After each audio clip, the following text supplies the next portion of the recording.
Thank you for joining us for another Power P-packed message from Dr. Myles Munroe, provided by Munroe Global, Music Incorporated, and MunroeGlobal.com.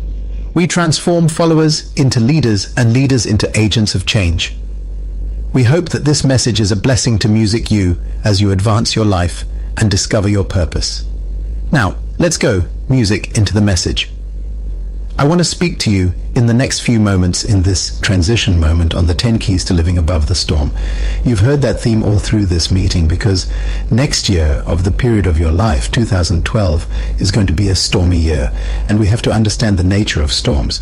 I want to focus on how to face a changing environment, and that's what storms are. Storms change everything and nothing remains the same. And young people, listen carefully tonight as we go through this. I'm going to move very quickly, but I want you to get a copy of this CD. And our friends in Freeport, our sister church there, this word is for everyone sitting in that place packed out there in Freeport. I want to begin with a few statements that I want you to write down. First of all, make a note of this. The greatest commodity possessed by all humanity on earth is time. And what's amazing about time is that everyone has the same amount. A lot of us don't have the same amount of money, but we all got the same amount of time. 24 hours every day. Time is what I call the currency of life. Currency is what you use to buy things. And you've heard the term spending time. That is a true principle.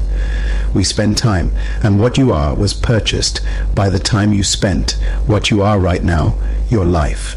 In other words, what you become this new year, 2012, will be determined by how you spend your time. And we're about to change time. We're about to move into another period of our lives.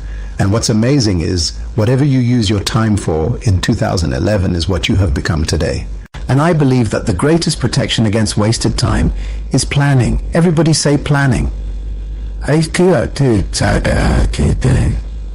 way you take control of time is by planning. Why? Because a plan is the way you control time. You cannot really stop time. You can't even save it, but you can control it. And you control time by making a plan. A plan tells time how you're going to spend it. And without a plan, time is wasted. Many of you looking back in 2011 have a lot of regrets because you didn't use and spend your time properly. And that could be because you didn't have a plan, or you didn't stay with the plan, or you forgot the plan. Let me stress to you then that every new year is an act of destiny, handing you a new pen and a blank sheet of life. That's what a new year is. It is time giving you another blank sheet. And destiny is saying you now have the responsibility to determine what's the next chapter of your life going to look like. We know what 2012 looks like. It's finished. And your chapter may not have been as successful as you would like it to be. But I'm telling you that this new year is God one more time giving you a blank sheet of paper and a pen. And he stands on the edge of a new year and he's saying to you, write again. What will the end of this new year look like is totally up to you. Please write this down. God has a plan for your life. That's why God has plans for your life, because he knows that without a plan, you waste time. And each year is a chapter in God's plan in your life. And I think we need to focus heavily on planning this new year. And I mean planning it now, because the year is going to be so tumultuous. It's going to be so chaotic that if you don't have a plan for 2012, the winds of change are going to batter you left and right. Some of you are actually going to lose your mind. You're going to lose your sanity. You're going to lose your marriage. You're going to lose your homes. You're going to lose your cars. You're going to lose your health if you don't get yourself lined up with God's plan. Here's a statement I found very important in the book of Jeremiah when I was 13 years old, and that still controls my life today. Jeremiah 29:1 says, "For I know the plans that I have for you, plans, declares the Lord, to prosper you and not to harm you, plans to give you hope and a future." Then when you have a plan, you can call on me. That means don't call on me unless you get the plan right. Why? Because when you call on me, you're going to call on me according to the plan to do what I said I plan to do for you. And then I will listen to you. That means if you ain't got no plan, God ain't listening. Then I will hear you, he says, and you will seek and find me. When you seek me with all your heart, I will manifest myself to you, and I will be found by you, declares the Lord, and will bring you back from captivity. Many of us are in bondage right now to the banks, in bondage to people who we borrowed money from, in bondage to some of the organizations that have become our source. And God says, if you follow my plan, I'll set you free from the captivity. I will deliver you from the bondage. When we talk about plans, we got to talk about these storms we got to face. 2011 is going to be the year of the storm. Everybody say the storm. You will remember I said this. I promise in April is going to be so stormy for some of us. You're going to remember. I remember what Dr. Munroe says that night, that there will be some storms in September. There are going to be some other storms. And I tell you prophetically that the hurricane season and the stormy season of life is about to hit us. What I like about this statement, hurricane season, and we use it here in the Caribbean, but I like it because that means that it's not permanent. Matter of fact, stormy seasons means that storms come and storms go. A hurricane is a storm. A storm is a crisis. Let me define a storm for you. You want to write this down. A storm is a temporary convergence of natural currents and the elements reacting to and affecting the environment, impacting the normal course of life. That's a storm. Let me repeat it because you're going to feel this all year in 212. It's a temporary convergence of natural currents and elements reacting to and affecting the environment and impacting the normal course of life. Now notice the word natural is in this definition. Another definition, a storm is a collision of known elements in the unexpected ways. In other words, a storm is the testing of tradition by the unexpected. Storms are natural. They are the convergence of natural things that are already present. Storms don't get anything from outer space. Whatever a hurricane is, came right from Earth. A tsunami is from Earth. A cyclone is from Earth elements. A hurricane is wind and water and heat. They always here. We like the wind when it cools us down. We like the water when it gives us drink. We like the rain when it brings life to the plants. But when they converge in a unique way, they can kill us. In other words, a storm is always the natural elements working together in a unique way. That means that storms are not foreign. So what do you do when everything you trusted in collapses in a storm? How do you prepare for a sudden change in your life? And how do you recover when life hits you on the blind side? And some of you know what that feels like. What do you do after a lifetime of hard work and dedication and commitment and loyalty? How do you change your vocation and skills suddenly when they release you from your job? When all your skills that you learn, they don't need anymore? What do you do when the rug is pulled out from under you, as we all know is happening to so many people? How do you face the family you once left behind to go back home because you couldn't pay the rent and that mortgage and you have to go live with your parents again? How do you deal with these kinds of issues? And many people sitting in this auditorium today and the thousands watching this program, they will tell you that they've had this experience this last year. I'm telling you, it's going to get worse in 2012. I look at the people in Grand Bahama watching this program today. Could you imagine 2 days before New Year's, they are released from their jobs? It couldn't get no worse than that. Well, there are people sitting here who have gone through and are going through terrible things. But what I like about life is God says that as long as the earth endures, there'll be seed time and harvest and cold and heat and summer and winter, and there'll be day and night, and these will never cease. Everybody say day, everybody say night, everybody say summer, everybody say winter. God says as long as the earth remains, there will be seed time and harvest time. There will be some dark nights, but there will be days coming afterwards. There will be winter. It'll be cold, but I promise you, he says, there will be summer. Give God a hand for some hope in life. Ezekiel chapter 34.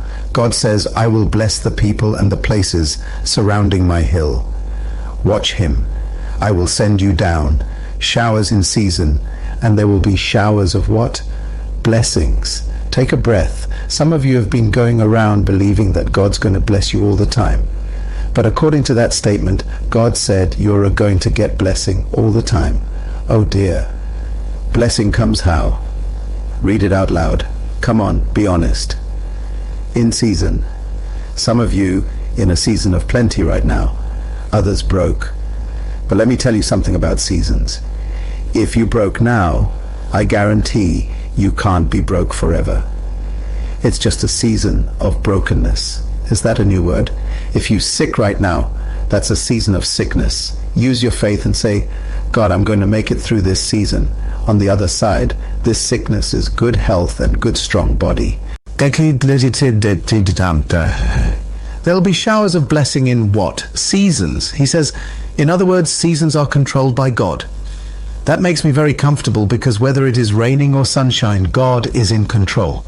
Write this down, please. The greatest blessing in life is that life is seasonal. Ecclesiastes 3 says, to everything there is a season. Unto every purpose there is only a time under heaven. In other words, everything is seasonal. That means that no matter what you go through, it cannot last. Seasons are important because seasons guarantee change. Seasons give hope. Nothing remains the same in a season. Seasons are always temporary, and the key to life is outlasting the season. In other words, seasons give the incentive to plan for the future because you know that winter can't stay. So you don't throw away your summer clothes. Is anybody here? When it gets cold, you don't throw away your swim trunks. Why? Because you know that there's a future after the cold. In other words, seasons are always moving and never respond permanently to a temporary problem. This is very important because when you are in a dark moment, sometimes you think that that's a permanent address, but never make a permanent decision to try and solve a temporary problem. This is what happens in divorce. Many times in a marriage, you go through a very tough moment. I mean, hell on earth. And believe me, you got a choice. Am I going to make a permanent decision at this point, or am I going to outlast this season and make it through this dark moment? It happens with friendships. It happens with even jobs. It happens with business. Sometimes you want to quit the business. Life is so tough, but everything is seasonal. And that's the encouragement of life. When you see a storm coming, I want you to understand the nature of storms. Write this down, please. It's a very recent revelation to me. First of all, storms are natural. Everybody say natural. Storms are natural. Number 2, storms are temporary. There's no permanent hurricane. There's no permanent earthquake. There's no permanent tsunami. There's no permanent cyclone. They are all temporary. Number 3, storms are always moving. Hurricanes, you'll hear them talk about it moving 7 miles per hour, 10 miles per hour, 5. They're moving. Every storm in life is moving. That leads me to point number 5. Storms force change. Number 4, storm force change. That's important. Storms force you to change.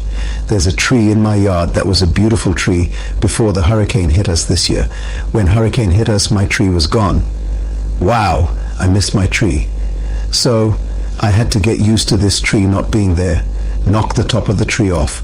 Storms force change. This leads me to number 5. Storms restore nature to its original state. Some people were overweight until the doctor said, come on y'all, anyone can listen to me. You know you was eating too much. You know you were overweight. The doctor said, look, if you don't cut your weight by 20 pounds in 6 weeks, you're going to die. All of a sudden you stop eating everything. Why? The storm does what? Restores you back to natural state.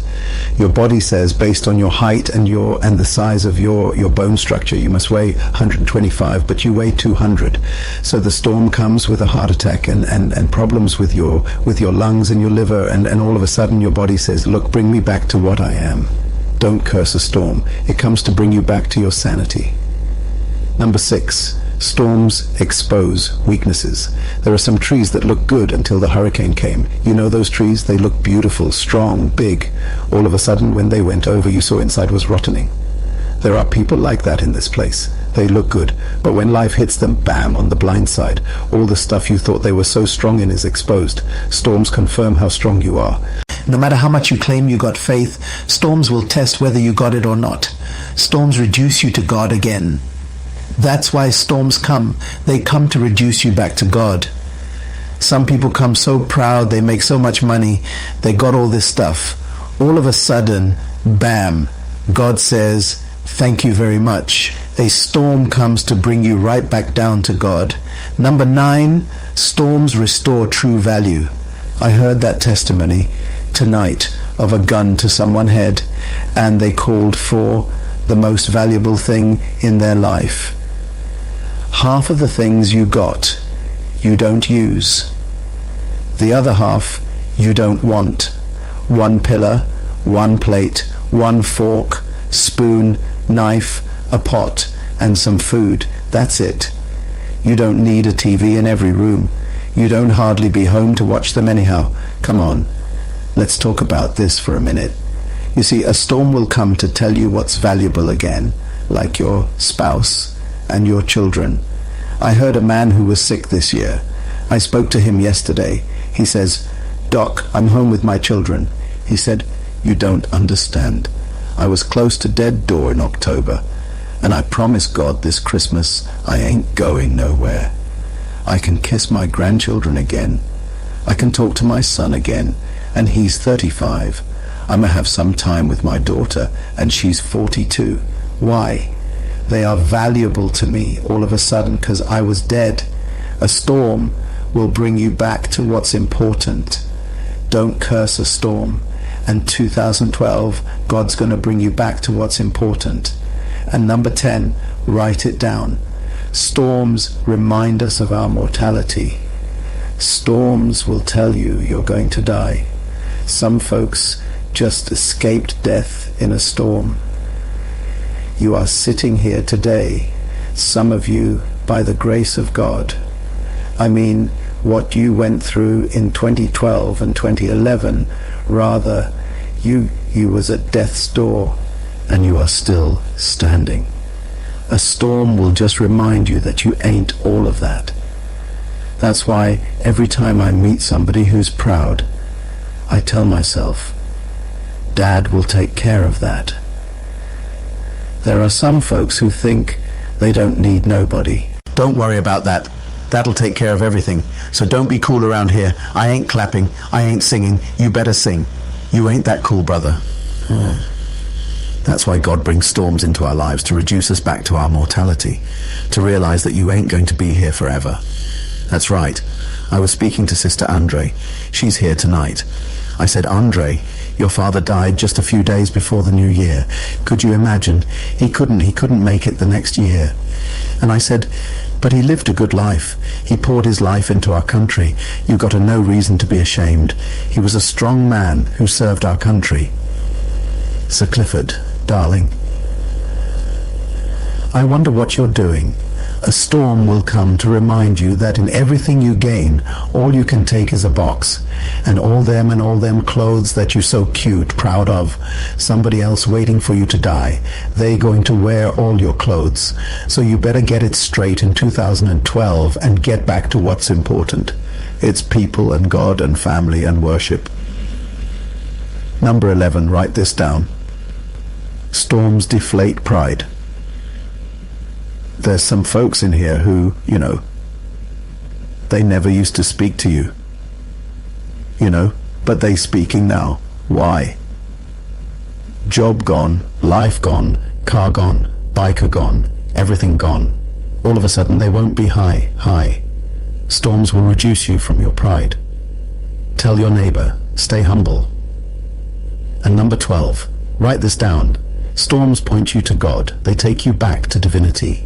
I heard on CNN today, the weatherman came on. He said, 2011 was a horrible year for the world in natural disasters.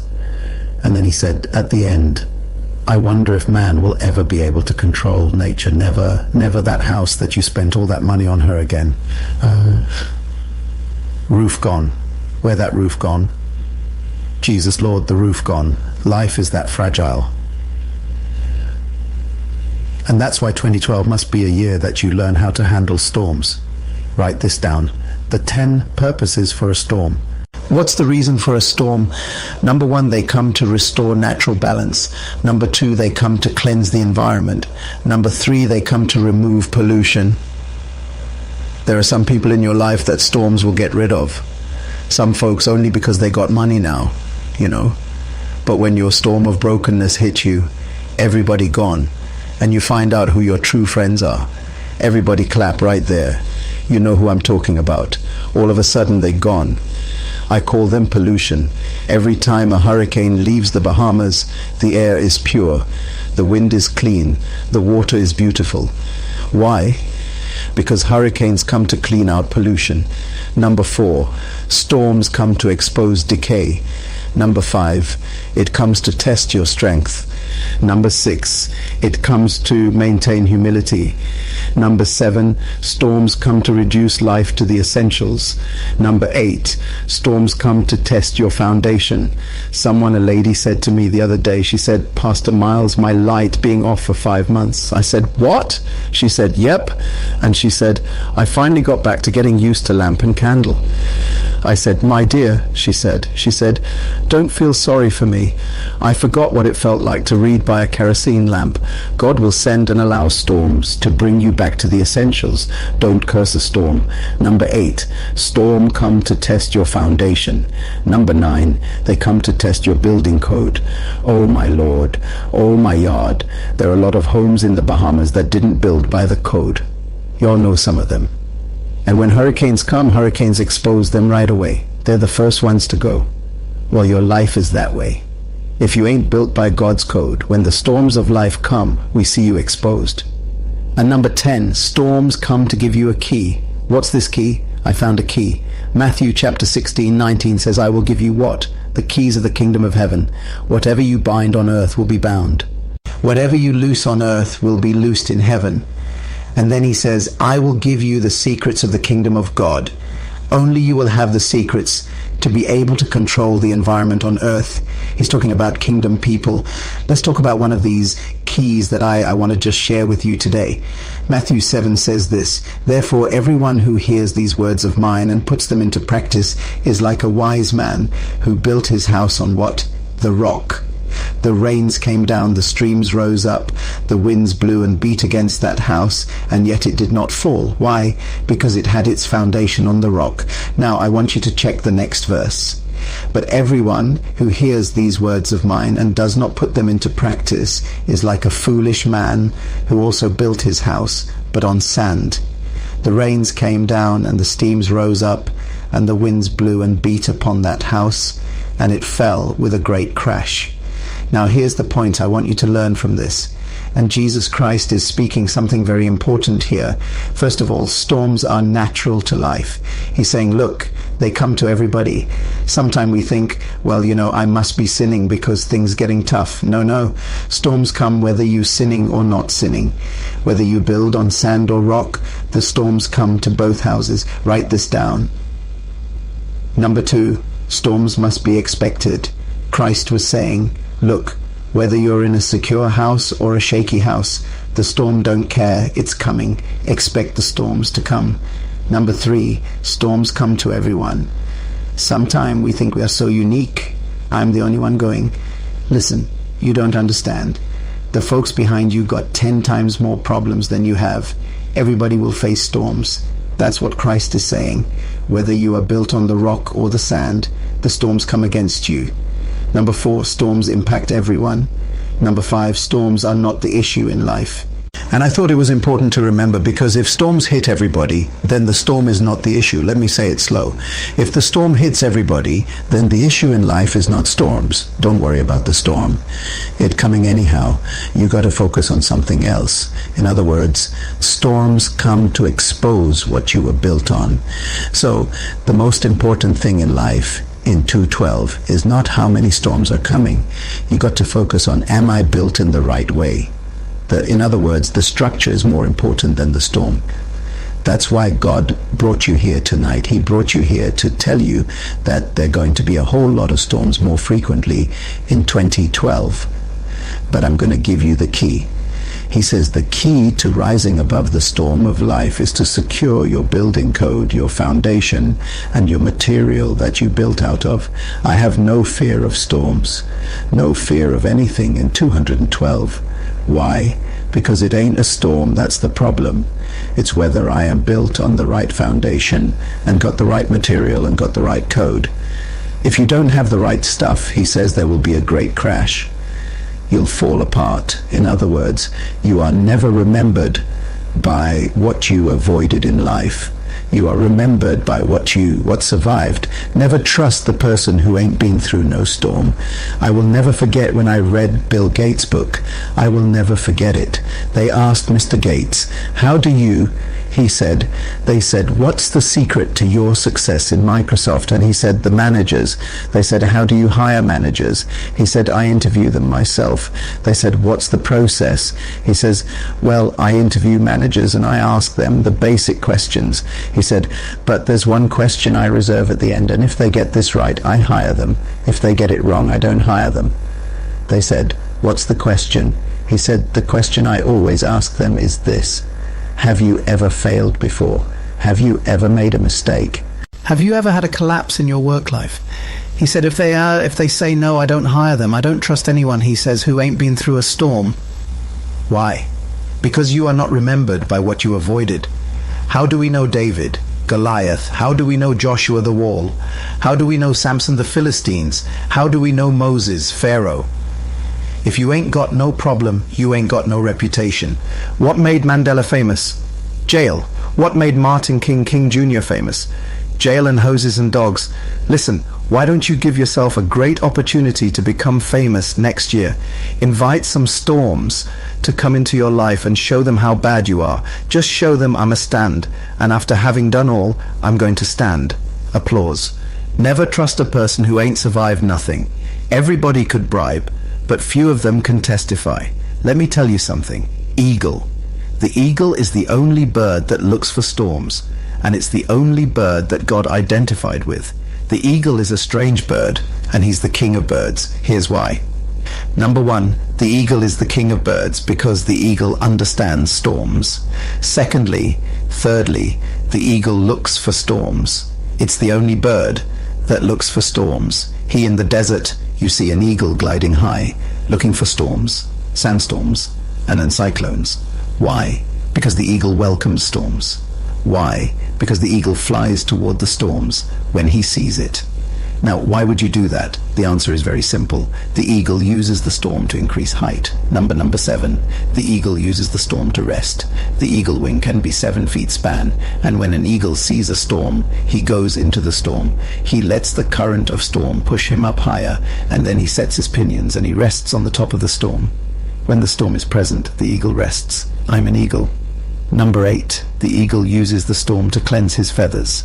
All the dust in the desert gets clogged in the feathers, and the eagle goes into the storm, and the velocity of the wind blows the dust away. In other words, it uses the storm for cleansing. The eagle also uses the storm to test their opinions. That's the bone, a little bone in their wing that they set. They have to test it on a storm to see if locked, and they just rest. And number 10, eagles let the storm leave when they finish using it. 2012, I want you to use every storm that comes. Someone just say amen right there. And I want you to tell the storm, I'm going to use you to go higher in faith, and I'm going to lock my faith on you, and I'm going to rest in the God who is the God of the storm. And when I finish using you, I'm going to let you just go on by. This is why you have to learn how storms work. Eagles do not fear storms. And I challenge you to be like an eagle, because eagles are the most successful birds in the world. Now, let me close with this. Nothing is permanent except God. We got to get this settled for 2012. God promises that nothing is permanent, but only God is permanent. Look at Ecclesiastes again. God says to everything there's what? A season. That means nothing is forever. If you got plenty now, that ain't forever. If you ain't got nothing now, that ain't forever. If you up now, that ain't forever. If you down now, that ain't forever. Everything is seasonal. So don't panic in the seasons. You got to find something that doesn't change. There are 2 things that doesn't change. 1, God, and 2, his promises. But the problem is, God promises change. So his promises are true, including the one that says nothing will remain the same. And so God has a plan for your life. And I'm putting it to you, friends, that God is unchanging. Look at James 1:16. Write it down. It says, don't be deceived, my dear brothers. Every good and perfect gift comes from where? Above, from the Father of heavenly lights, who does not change like shifting shadows. He's permanent. Another verse, Psalm 145:13 says, "You, your kingdom, O God, is an everlasting kingdom. Your dominion endures through all generation. The Lord is faithful to all of his promises and loving to all he has made." God says, "My promises are stable." I like this one. James 121:2 rather. It says, "Consider it pure joy, my brothers, when you face the storms, so many kinds." Because now this is amazing. The only way to face storms with joy is you got to know something. If you don't know something, then you can't be joyful in the storm. What do you got to know? First of all, he says you got to know that the testing of your faith develops what? Perseverance. And perseverance must finish its work in your life so that you may be mature and complete and not lacking anything. The only way to live a life of no lack is to be tested by storms. And he says, have pure joy when they come, because you know that this storm is going to leave you a better person, a stronger person with more stable perseverance. Can I hear an amen? Tell your neighbor, I'm in a classroom right now of perseverance. In other words, don't leave the class. Stay in the class until perseverance has its complete work. Ladies and gentlemen, Deuteronomy 32 says, "For the Lord's portion is this people, his people. He shielded him and cared for him. He guarded him as the apple of his eye. Like an eagle stars her nest and hovers over her young, and spreads his wings to catch them, and carries them on his pinions. The Lord alone will lead you." Listen, eagles only use their opinions in a storm. God says, I'm going to carry you on my opinions, which means that God will let you fall in the storm and then catch you, he says. But he ain't going to leave the storm. He can be in the storm with you, and both he and you going to use the storm to carry you higher. He can put you on his pinions, he says, and he's going to show you how to use your pinions. He's going to train you how to handle storms himself. He went through so you can go through. Can I hear an amen? Now let me put this to you in a very simple way. Luke 23, Jesus says, "Simon, Satan has asked to sift you like wheat, but I've already prayed for your faith that it fail not. And when you have turned back, strengthen your brothers." In other words, you ain't qualified to help nobody else until you survive something. And he told Peter, tell your neighbor, you ain't know nothing till you've been through something. Hit him. Tell them again, you ain't know nothing till you've been through something. If you've been through something, clap your hands. Thank God you made it through your testimony. Cheering. I put this to rest tonight. 10 keys to rising above the storm. You want to write these down and keep them in the front of your house, your refrigerator, and your workplace. This is what I use to make it through my storms. Number 1, believe you are built for storms. The eagle believes he can handle a storm. He's built for it. Number 2, know that storms are natural. Stop being shocked that things are tough. Can I say it again? Stop being shocked that things are tough. Stop being shocked that you lost your job.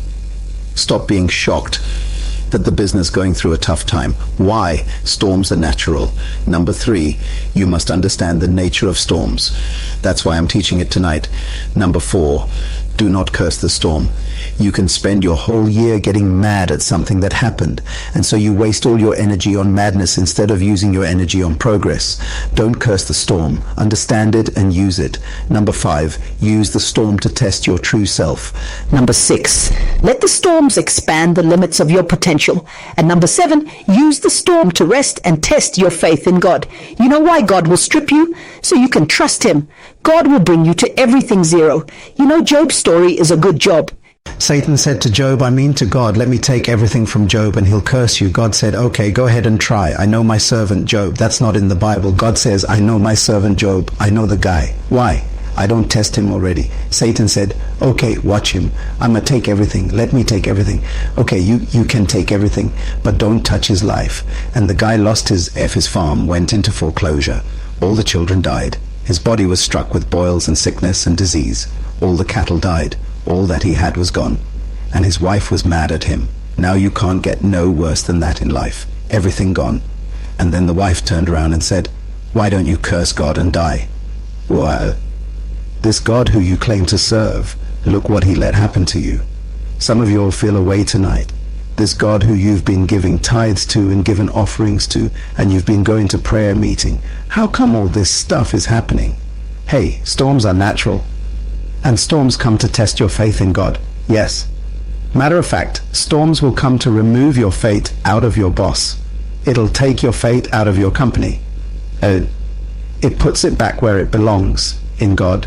And number 8, let the storms clean out your relationships and your habits. There's some bad habits that can only be broken by a storm. Well, I ain't spoken no more. Why did the doctor say I got, lung cancer? You was trying to stop smoking for 20 years, and a knock from a doctor, you stop overnight. Bomb, finish. The storm will break a habit. Don't curse a storm. And number 10, let the storm drive you closer to divine material, because you want to build your house on the right foundation, which is the Word of God and a prayer life with God. I challenge you tonight, as we change this great, beautiful year, that get yourself ready for some storms that are going to hit you. Every prediction I have seen is not positive, and I put it to you. And number 10, see the storm as a messenger from God to bring glory to himself. It was said, sir. How can that be? Here's a verse that I always live by.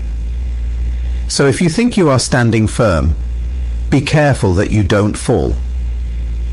No temptation or storm has seized you except that which is what? Common to all men. In other words, your storm ain't special. The next verse, and God is faithful. When the storm comes, he says he will not allow you to be, what? Tested beyond what you can bear. Tell your neighbor, that's deep. Let me tell you what that means.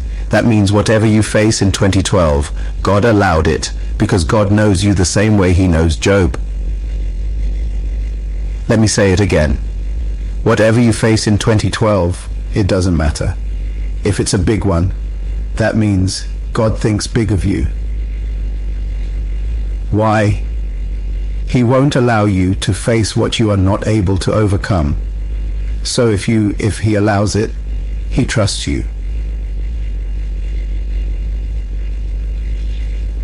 A storm is a message from God about what he thinks about you.